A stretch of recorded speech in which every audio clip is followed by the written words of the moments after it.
Chapter 8. William showed up at the address James had sent him, hoping this group would be more worth his time than Patriot Front had been. Not that he had a problem with getting a good workout and a little grappling practice, but so far he had learned almost nothing of value to the case, and neither had his partners. As he knocked on the door, he wondered how many of the Patriot Front people would be there. He hadn't really gotten a chance to hang out with any of them outside of Active Club, which wasn't a great environment for having the kind of discussions where he could learn more about them, so he was hoping tonight he'd learn something he could report to the team. William was a bit surprised when Bruce answered the door. "Hey Bruce, good to see you." William offered a handshake as Bruce smiled at him. "Yeah, James said you and one of the new guys, Joseph I think, were coming over. Glad you could make it. Come on in." William followed him into a small house with only one couch and a dinner table and chairs set up in the other part of the living room. Some snacks were laid out on the table, but nothing fancy. He recognized Robert sitting on the couch next to a woman he hadn't met, and James, and technically he had seen David's picture when Sandra showed it to him at a meeting a month ago, but he didn't want it to seem like he recognized David. There was a middle-aged woman he didn't know sitting at the table and snacking on peanuts who looked up at him as he came in. "Hey, I'm William," he said, offering a handshake to the woman at the table. "Natalie," she replied. "I'm Bruce's wife." William replied, "Oh, nice to meet you." "This is Wendy," Robert said from the couch, introducing the woman beside him. "Will's been coming to Active Club for, a couple months now?" "Roughly," William replied. "You and Bruce here have been kicking me into shape." He flexed and noticed that his forearms were definitely more defined than they had been when he'd started going. If nothing else, he'd gotten that out of it. As he scanned the room, he realized that neither Joseph nor Zach were there. "Where are the other guys?" "Zach couldn't make it," James lamented. "Some excuse about one of his kids. Haven't heard from Joseph, so we'll see." Robert said, "Anthony should be coming too." "Oh, good," Bruce replied. "It's always nice when he makes it out." There was a knock at the door, and Bruce answered it. "Hey, Joseph, right?" "Yeah, good to see you again, Bruce." Joseph sounded pretty enthusiastic, which made William curious. "Hey, James, Robert, right? And, what was your name again?" "Will." He made a point of looking Joseph in the eye as they shook hands. Joseph introduced himself to Wendy and Natalie, and David finally introduced himself to the two of them. "Hey, nice to meet you two. I'm David. I run the True Children of Zion church that Bruce goes to." "Oh yeah," Joseph nodded. "Someone at Active Club mentioned you guys. But, I go to the same church as James and Will, so the people there are pretty, based, even if the priest kind of, isn't." David said, "Well, if they want a church where the pastor is based, we're open basically every Sunday." William replied, "I'll keep that in mind." He had no intention of actually going, though. There was another knock on the door, and this time it was Anthony. Greetings went quicker since he'd met everyone before. "All right, I think that's everyone we're expecting," Wendy said. "Help yourselves to the snacks. Let me know if you need something to drink. We don't have to get down to business right away, but I did get a bunch of new stickers in." Joseph asked, "Stickers?" "Yeah, you may have seen them around town," Wendy replied. "Most of them say stuff like, 'Diversity is anti-white,' 'It's great to be white,' or 'Race mixing is genocide.' Unfortunately, they get taken down pretty quick, but at least a few people get to see our message every time we put them up." Anthony said, "Can't let Secret Hitler get all the attention." "Exactly," Robert nodded enthusiastically. "I want them all talking about Nova and Patriot Front as much as they talk about these Secret Hitler guys." Natalie asked, "Nobody even knows who they are, do they?"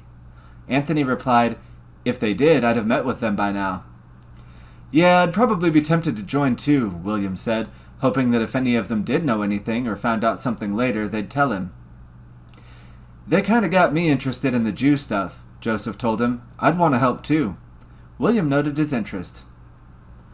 "All right, well, good for them, but you guys have us, and we're still doing plenty," Wendy said. "But I'm excited to have 2 new people to help us do our part. I guess I should mention, I take care of the Nova stuff and organize our local pro-white stickering campaigns while Robert leads Active Club. I basically just joined Nova because they send us pro-white stuff to put up. It's not some big conspiracy or secret society thing like Secret Hitler seems to be. We just support our people and want people to be reminded of what's good for our race." Bruce said, "Nice to see some of the newer guys in Active Club decide to get involved with spreading our message, too." David added, "We had 2 new young ladies at church last Sunday, too. God is bringing his people home." Anthony replied, "There were a couple new girls at the pagan get-together last Sunday, too. One of them is pretty cute, but as much as I would love to see a pro-white spiritual awakening, I don't know if it's that or if the secret Hitler propaganda has people talking more about race and the Jews. Wendy said, "So a bunch of local pro-white groups have gotten new members lately? That's so great! All the more reason why we should be doing our part in the real world, not just online." "Let's see those stickers," William said. He wasn't planning on putting them up unless they went out as a group, and he'd let the police know where to go to pull them down if he did, but he wanted to seem enthusiastic and distract them from connecting the dots on him and his partners. It did make him wonder, though, if there was more going on with all the new people joining groups over the past week or so. Was Joseph part of something bigger than Active Club and Nova? He'd have to bring it up at the next meeting. William was glad he'd decided to follow Joseph to church. "All right." Wendy went to another room and came back with a cardboard box. She pulled out a bunch of stickers in plastic bags. The top sticker in each of them said, "For a whiter, brighter America, Nova," in red letters over a white picture of the U.S. map on a dark blue background. William thought the stickers looked pretty professional, at least. "We've also got some latex gloves you can have so you don't leave fingerprints when you put them up. Not that the cops are likely to hunt you down for putting up a few stickers, but you never know." William was impressed that they at least took that step to hide their identities. Not that it mattered, since the police already had names and addresses for most of them, and now he was watching them plan their hate crime. But he also knew that the police weren't worried enough about people posting mean stickers to bother with arresting them, unless they happened to know something about the murders or they started committing real crimes. Wendy continued, "When you go to put them up, I recommend wearing a hoodie or hat, something that helps hide your face and hair so you're harder to identify. You probably won't get arrested as long as you're only putting them up in public places, but if Antifa or some other leftist group were to find out who you are, they'd try to get you fired and make your life hell." "Bastards," Joseph said, and Bruce grunted in agreement. "I should have brought my hoodie." "Oh, you don't have to go out tonight," Wendy said, "but I like your enthusiasm." Joseph asked, "You don't go out together to put them up?" "Usually we just do it on our own," Robert answered. "Draws less attention, and we can get different parts of the city that way." Joseph replied, "Oh, that makes sense." "I'll take a pack of stickers," William said. He wanted to seem enthusiastic about putting them up, even though he didn't plan on actually doing it. "Sure." Wendy gave a pack of stickers to each of the men in the room. "You don't have to put them all up in one day, but when you do put some up, it would be great if you sent me some pictures of the stickers out in public so we can put them online and show people we're doing something."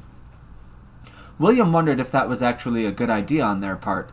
Wouldn't pictures of the stickers make it easier for their enemies to find them and take them down? But he wasn't going to tell them that. "Is that the main kind of activism you do?" "It's about all we can really get away with, unfortunately," Robert replied. "Look what happens to Patriot Front when we do marches. If anyone finds out ahead of time, counter-protesters show up and attack us, and the police defend Antifa even when they start it." "Just like Charlottesville," Bruce added. "The police funneled the far-right protesters into a mob of Antifa, didn't arrest Antifa for attacking people's cars. James Fields was fleeing a mob of people who were hitting his car with pipes when he ran into that crowd." "Yeah, and he got convicted of murder even though the lady who died didn't even get hit by his car," Anthony added. "She had a heart attack because she was fat. But he's pro-white, so he's a Nazi murderer, and the commies who support a way worse ideology and want to defund the police get police protection." That last part got to William a bit. He remembered the calls to defund the police from Black Lives Matter protesters, and even though he had sympathized a bit with the need to make sure police officers followed the law and had proper procedures to take criminals down with as little harm as possible, he had also seen plenty of people survive a knee on the back of their neck for a few minutes without any injury at all, and thus doubted that George Floyd had died purely because of police brutality. The left's anti-police rhetoric bothered him a lot, even if he sympathized with them on some other things, and didn't see the far right as a good alternative. "Yeah, I don't know why the police are so willing to defend Antifa and BLM when they want to defund the police." "It's all Jewish subversion, dude," Anthony said. "As long as they control the politicians, the police will do what they say or lose their jobs." William nodded and tried to keep from showing the mixed feelings he had after hearing that. He remembered his colleagues in the riot squads being frustrated with some of the orders they were given, and with the courts for letting a lot of the people they arrested for looting, arson, and similar crimes off the hook. He understood that they were trying to pacify the rioters to keep things from getting even worse, but he had wondered at the time if the cost to the people of the city and local businesses was worth it.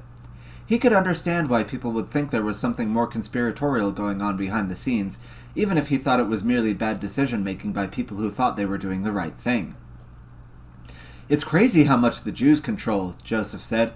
A friend of mine had me watch some videos of Nick Fuentes and a couple other people about how the Jews push atheism and use the Scofield Bible to convert Christians. I had no idea. They really hate Christians. Yeah, Scofield did a lot to trick Christians into supporting Israel, David replied. Trickery is their main weapon, and they've been tricking us into thinking they're the chosen people from the Bible for over 1,000 years, when our own ancestors are the real chosen people. I think they've been lying about religion for a lot longer than that, Anthony said, but we agree that they're lying to us about religion. Oh, right, you're not Christian, David replied, but you do have to admit Christians are doing the most to oppose Jews. Are they? Anthony asked. In Israel, Muslims kill them when they can, but the Jews still use Islam as a tool. Under Christianity, the Jews became the richest people on earth. David countered, Christians kicked them out of multiple countries multiple times. Like when they kicked the Jews out of Spain in 1492, Anthony responded, but they let most of the Jews convert, and a bunch of the richest and most powerful people in Spain were converso Jews for hundreds of years after they kicked the Jews out?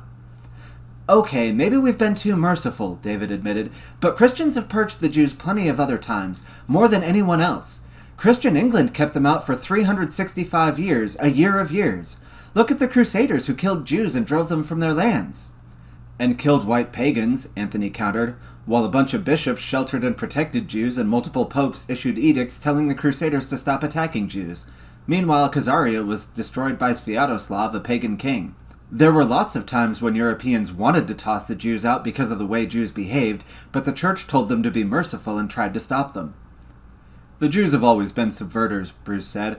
They find their allies and put them into power. Doesn't mean true Christianity is pro-Jewish. Jesus called them the synagogue of Satan. Jesus also forgave the Jews who killed him, Anthony said, and he was called a Jew using the same word for Jew that was used to describe the people who killed him.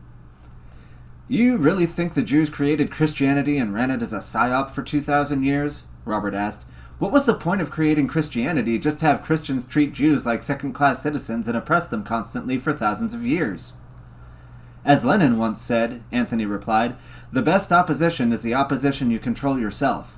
Have you ever seen the movie version of The Merchant of Venice? No, Robert and Bruce replied. I didn't like it, David said. It made the Jews look too sympathetic. Right, Anthony said, like that part at the beginning where they tell you the Jews were so oppressed that they weren't allowed to own any land, except they also had an entire section of the city that they owned all the land in. They were so oppressed that they weren't allowed to work normal jobs, so instead they had to become wealthy bankers and merchants who had tons of money to loan out. They were so poor and oppressed that they weren't allowed to own land or make money the normal way, but somehow they still had all this land and money. That's what a lot of Christian oppression of Jews looked like. They'd pretend to oppress them to make the masses happy, but still give them everything they need to become richer and more powerful than almost anyone else. The room was quiet for a moment before Robert spoke. Well, they do like to exaggerate every mean thing everyone has ever done to them, even when they're doing way worse to you. Natalie said, The Jew cries out in pain as he strikes you. Yeah, Anthony said, so that's what worries me about Christianity. But hey, as long as you guys aren't going to show them any mercy this time, it's cool. The golem can overthrow its maker, so to speak. The golem? William asked. Much of the conversation was new to him. He had no idea about the historical examples they were pulling up, and he hadn't seen The Merchant of Venice either. But that one was harder to follow. It's a Jewish myth, Anthony explained, about a rabbi who creates an artificial man to serve him, but the golem eventually rebels and kills the rabbi. You should hear my buddy Archer talk about it. He goes real deep down that rabbit hole. Natalie quipped, You mean rabbi hole? Anthony laughed. Yeah, rabbi hole. Are you all done arguing with each other? Wendy asked, though her tone was more light and teasing than accusatory or upset. Anthony replied, Yeah, we can move on.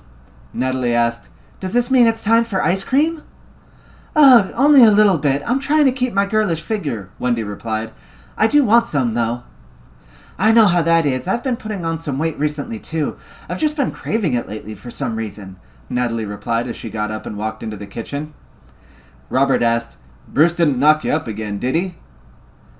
Probably not. She just turned 40 and I'm older than that, Bruce replied. Last one was 8 years ago. Anthony asked, Where are the kids anyway? Bruce replied, Just in their rooms. Anthony replied, They're being surprisingly quiet. We got them headphones, Natalie replied as she set a container of vanilla ice cream and a stack of bowls and spoons on the table. She put a couple scoops in a bowl for herself and said, "Help yourselves." Wendy took a scoop, and so did Bruce, David, and Joseph, but William wasn't in the mood for it. He pulled out his phone to check the time and his notifications and saw a text from his boss. As he opened it up and read it, he had to try not to let his facial expression change as he read that Secret Hitler had hacked a bunch of billboards and another body had been found hanging from the big crucifix behind the altar at St. Joseph's Cathedral, the church he had just attended the weekend before. His boss wanted him to come in, and he texted back that he was undercover at a meeting and would head straight there as soon as he was done. He put his phone away and wondered whether he should say anything to see their reactions, but decided to wait and see if any of them brought it up. He also wasn't sure how many of the details had been released to the press yet. If the hacking and murder had just happened that evening, it was unlikely any of the people here had been directly involved, but it was still possible that some of them knew more than they would admit to openly. He didn't have to wait long before David's phone went off. He pulled it out and his eyes seemed to light up. "Hey, check this out!" He showed them a picture of one of the billboards claiming that Levin was being blackmailed and that they'd sent evidence to the police. William wondered how much evidence there was. The text from his boss hadn't mentioned any evidence of blackmail, but that didn't mean it didn't exist. "Wow, blackmail," William said. "Wonder what's up with that." "Could it be something like that Jeffrey Epstein guy?" Joseph asked. "I heard he was a Jew blackmailing politicians." "He was Israeli intelligence," Anthony confirmed. "And yeah, he was part of a whole network that was sexually blackmailing politicians in both parties." "What proof is there that he was in Israeli intelligence?" William asked, trying to keep his tone curious and not standoffish. He had read quite a few articles and even watched a documentary about Epstein and Maxwell, and couldn't remember anything about them being Jewish, let alone working for a foreign government. "Oh, tons," Anthony replied. "There's a guy named Ari Ben-Menashe who had to prove he was an Israeli intelligence agent in court who said Epstein worked for Israeli intelligence, multiple victims who said the same thing, and that he was a Jewish supremacist. Ghislaine Maxwell's dad got a state funeral in Israel attended by all the leaders of Israeli intelligence." "Really?" William pulled out his phone to confirm. "How do you spell that one guy's name?" Anthony helped him look it up, and sure enough, there were multiple articles about Ari Ben-Menashe accusing Epstein of working for Israeli intelligence and confirming that he was a former intelligence agent himself. "Yeah, they had a whole network of people like that," Bruce said. "Only a handful have been arrested, so it wouldn't surprise me if they're blackmailing politicians here, too." "Makes me wonder what they'd be blackmailing them for," David said. "Are they planning to pull some kind of psyop here, or just using Levin to spend our money on what they want, like in Minneapolis?" William asked, "Oh yeah, didn't Secret Hitler say something about Levin stealing our money in another campaign?" Maybe," David shrugged. "I just know she's a Jew, and they're always up to something." Joseph asked, "Wait, if she's a Jew too, why would they need to blackmail her?" "They don't all work together all the time," Natalie replied. "They're greedy little rats, so they probably have to blackmail her to make sure she's spending the money she steals on what the Jewish elite want and not just stealing it for herself." Joseph replied, "Oh, yeah, that makes sense." William wondered about Joseph. If he was part of something bigger, why did he seem so new to all this? Was it an act? Was he actually new to it, but working for someone to infiltrate them just like William was? But if so, for who? Perhaps all the new people joining at about the same time really was a result of some of the Secret Hitler propaganda being successful, and people stumbling onto different groups that agreed with it at about the same time as interest increased. Still, so many on the same weekend, it was so clumsy, if it was coordinated, that he wondered if they were amateurs or patsies being set up for something. William also wondered if there was something to their theory. It sounded crazy, but then again, Epstein had been real, and he was still processing the fact that Epstein worked for Israel. But even if Levin was a Jew being blackmailed by Jews to steal money from the city on behalf of Jews, how did Secret Hitler find that out? He would have to wait and see what the evidence suggested. William also wondered if the news about the murder had been released. As they continued to talk about the billboard hacking, he noticed that their reaction was entirely positive. Not surprising, since Secret Hitler had accused a Jew of corruption. But would they be as enthusiastic about the murder? He especially wondered how James and Joseph would react, and if there was some reason why their church had been targeted. As he sat and pondered all that, he only half listened to their small talk, which got interrupted by Bruce and Natalie's kids coming out to get something to snack on and deciding to have some of the ice cream. They hung around for a bit as Robert, Wendy, and Anthony chatted with them, and William found out that Natalie was homeschooling them. William usually loved other people's kids, but he didn't want to get attached to the kids of someone he was investigating for a case, so he didn't introduce himself or join their conversation. Eventually, they went back to their rooms to read. Natalie said, "I'd probably better call it a night, too. I wanted to get some writing done tonight." William asked, "Oh, you're a writer?" "Yeah, I published a couple fantasy novels years ago," Natalie replied. "Nothing that ever got big, and my last couple books were kids' books. Nice little source of bonus income. Now that the kids are getting older, it's making me want to write a book for young adults." "Oh, cool." Joseph seemed legitimately interested. "I just finished Lord of the Rings a couple months ago. What are your books about?" "Oh, they're not as good as Lord of the Rings or anything," Natalie said. "I wrote the first few when I was a lot younger, before Bruce and I got into racial politics, so they're, well, kinda degenerate, I guess." She laughed nervously. "But the new one is a sort of modern fantasy where the fantasy racial differences matter." "Oh, that sounds kinda cool," Joseph replied. "And don't worry about not having it all figured out when you were younger. I'm still figuring it out now." David added, "Natalie's figured out a lot, but we all have more to learn." "Good night, Natalie," Wendy said, getting up and giving her a warm hug. Robert added, "Yeah, it was nice seeing you again." The group seemed about ready to break up for the night, but William didn't want it to end yet. Gauging their reactions to the murder would give him more insight into which of them could potentially be involved. He pulled out his phone to check and see if news about the murder had dropped, and saw that an article had just been published within the last few minutes. He pulled it up and tried to look appropriately shocked, which wasn't that difficult since the article had a picture of a naked black man hanging from a crucifix with fraud, theft, and murder burned into his torso with the crotch blurred out. "Holy shit, guys, look at this!" He held up the phone to show them the photo. "The serial killer struck again, and I think that's the church you guys go to." He directed the comment at Joseph and James to see how they'd react. Joseph looked downright horrified. James, on the other hand, grinned like he'd just heard a dark but funny joke. Bruce, Robert, and Anthony all seemed just slightly bothered by the picture, but not terribly upset. Wendy gasped and covered her mouth, but despite seeming shocked, she didn't seem appalled. When Joseph saw that the rest of the group wasn't that bothered, he seemed to try to cover up the horrified look, but something in his eyes told William he was more bothered by what he saw than the rest of them. "Dude, I know that guy! Isn't that Choir Master Davis?" James asked Joseph, sounding entirely too enthusiastic for someone who just saw the corpse of a man he knew. "That dude ripped me off a few years ago. He was definitely a thief." "Really?" Joseph asked. "I mean, I knew him, but not that well. I was never in the choir, but I've talked to him at church quite a few times." "We went on a missionary trip a few years ago," James explained. "Whole group of us. He didn't have enough money, so he borrowed like $100 from me. Said he'd pay me back. Never did. Guess he never will now, cheap-ass nigger." Joseph angrily replied, "Dude, he's dead!" "Yeah, well, if he's a murderer like it says, he got what he deserved." James showed no remorse, but William wasn't sure if that was just because of his racism and personal dislike of the victim, or if he was involved in choosing the victim somehow. Joseph, on the other hand, seemed like he was starting to get mad at James. Unless he was a far better actor than William was giving him credit for, it was unlikely he supported the murder. "Man, that's gotta be weird, seeing the body of someone you know," Anthony said. "I mean, I know he's not white or whatever, but still, sorry you had to see that." He put a hand on Joseph's shoulder to comfort him. "Yeah, damn, it's fucked up." Joseph turned away from James, trying not to look at him, clearly trying to keep his emotions under control as he processed what had happened. James said, "Live by the sword, die by the sword." Robert put his hand up. "Dude, chill." "What?" James seemed indignant. "If he wants to roll with us, he shouldn't get so bent out of shape over a dead nigger, especially a thieving murderer." "You don't know that he was a murderer," James said angrily, but then seemed to stop himself from saying more. He put his head in his hands for a moment, shaking his head, then balled his hands up into fists. "Fuck, I don't know, man. I mean, I knew the guy.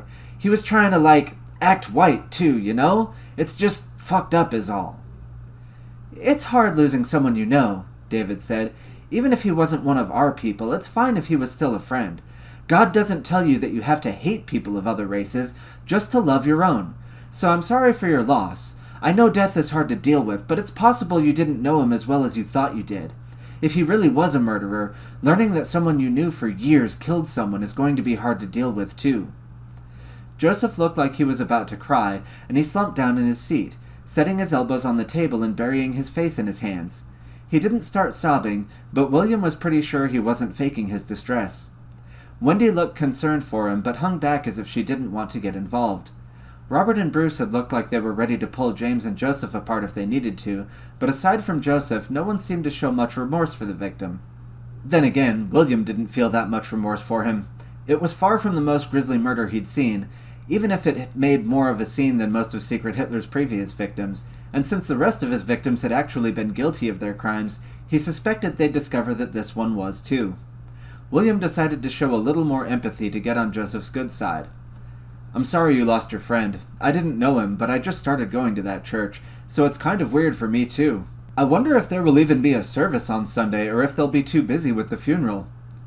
David suggested, "Well, you guys are all welcome at my church this Sunday if yours is closed." William replied, "I don't know. I might just take the day off. It's a little weird after what just happened." James said, "I might come." Joseph continued to sit there for a minute with his head in his hands, and Wendy came over and rubbed his shoulders gently. "Sorry you lost someone you knew." Joseph sighed and lowered his hands. "Thanks. I mean, maybe he was a murderer. I don't know. It's just... I don't know. He was always nice when I talked to him. I don't even know what to think right now." "Don't blame yourself for feeling compassion for him," David said. "Part of the white spirit is feeling compassion for others, even for animals and people of lesser races. Now's probably not the time to lecture you on not letting your compassion get in the way of your senses, so I'll save that for another time. Don't feel bad about feeling bad about this, son. It's part of being white." Joseph nodded and looked around the room at each of the supportive faces, glaring a bit at James, who was the one person who looked like he wanted to mock Joseph for how he was feeling. William put his hand on Joseph's arm and squeezed it gently, while the rest of the people in the room were callous enough about the murder that he wouldn't be surprised if they still supported Secret Hitler. Joseph seemed like he couldn't, and it was nice to cross one name off the list of possible suspects, even if he might be part of something else. He tried not to look at James, as he thought that even if he wasn't part of Secret Hitler, he was the most likely person in the room to try to join if he ever found out how. "Maybe we'd better call it a night," Bruce said. "If you need to hang out for a bit until your nerves settle, that's fine," he said to Joseph. "All right, let me know when you get some stickers put up," Wendy said, and she gave hugs to each of the people in the room. Joseph remained seated, but seemed to appreciate the hug, awkwardly wrapping one arm around her and patting her back. Robert shook all their hands and said goodnight to each of them and walked out with her. The rest of them shook hands and said their goodbyes.